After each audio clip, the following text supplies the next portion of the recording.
आपलं मनोगत व्यक्त करावं। धन्यवाद स्वप्नील।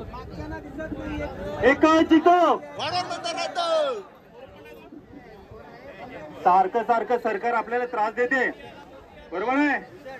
त्याला परत आपण निवडून द्यायचं का? बस मुळावर घाव घालायचा।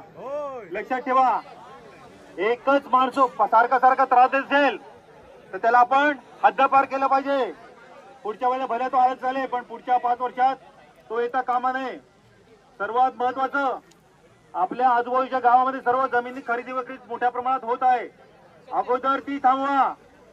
लक्षात घ्या, आपल्या गावातली जमीन गावाबाहेरच्या कुठल्याही माणसाला विकायची नाही। आणि जर कोणी विकत घेतली असेल तर त्याला त्रास देऊन हाकलून लावा। आपल्या पुढे गावच्या पुढे कोणाचंही शहाणपण चालणार नाही, लक्षात घ्या। आणि मी पत्रकार बंधूंना विनंती करतो की जनतेचा उत्साह वाढेल अशा बातम्या द्या, जनता नाराज होईल, निराश होईल, अशा प्रकारचे कृपया बातम्या देऊ नका। हात जोडून नम्र विनंती करतो आम्ही। आणि लोकांनी सर्वात महत्वाचं, निराश होऊ नका, हताश होऊ नका। निराश झालेला माणूस लढत नाही, हताश झालेला माणूस लढत नाही। निराश करण्याचा खूप प्रयत्न केला जातो। गावोगावी त्यांचे एजंट दलाल फिरतायत, बोलतायत की हे सरकारचं काम आहे, केंद्राचं काम आहे, प्रकल्प होईल, होणारच नाही होणार। जोपर्यंत आपण लढत राहू तोपर्यंत प्रकल्प होणार नाही। जैतापूरचं उदाहरण घेतो, बरोबर आहे? राजापूरमध्ये जैतापूर आहे, बरोबर आहे? रत्नागिरी जिल्ह्यामध्ये 14.5-15 वर्षाले लोक लढतायत, अजूनही प्रकल्प होत नाहीये। ह्याला म्हणतात जिद्द। आपण ही लढाई एक दिवसाची नाही, लक्षात ठेवा।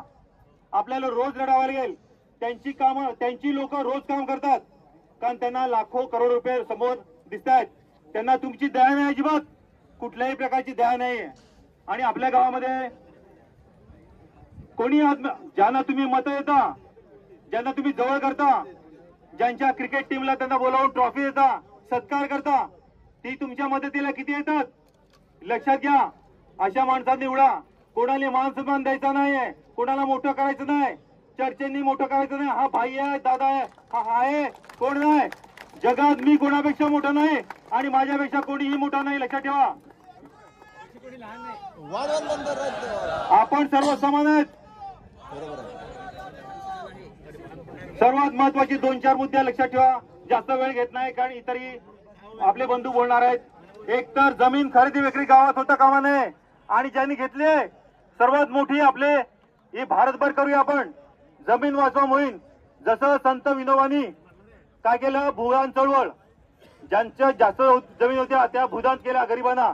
पण आता काय माहितीये का, पुण्याच्या जमिनी भांडवलदाराच्या आणि श्रीमंतांच्या हातात गेलेल्या आहेत, जात आहेत, पण त्या आपण वाचवल्या पाहिजेत। मी नरपड गावचा रहिवासी आहे, डहाणू मधला। मागच्या 17 वर्षापासून आम्ही हे करतोय आणि ही मोहीम भारतभर करायची आहे, लक्षात घ्या। आणि आपला शत्रू कोण आहे? लक्षात घ्या, आपल्या मदतीला येत नाही, आपल्या विरोधात काम करतो, त्याला ठोकून काढा। ठोकून म्हणजे कसा, शब्दांनी ठोका, कायदा हातात घेऊ नका। हे माईक वर बोलतो मी, कारण काय, हा पुरावा आहे, एव्हिडन्स आहे। हे म्हणजे काय, शब्दांनी मारा त्याला आणि तोंड उघडून देऊ नका त्याला। दलाल आणि प्रचार करणारी माणसं ह्यांना बघा, काय तुमच्या पद्धतीने छत्रपती शिवाजी महाराजांच्या गदिमी गावाने जे काय करता येईल ते करा, फक्त कायदा हातात घेऊ नका। धन्यवाद। जय हिंद, जय महाराष्ट्र।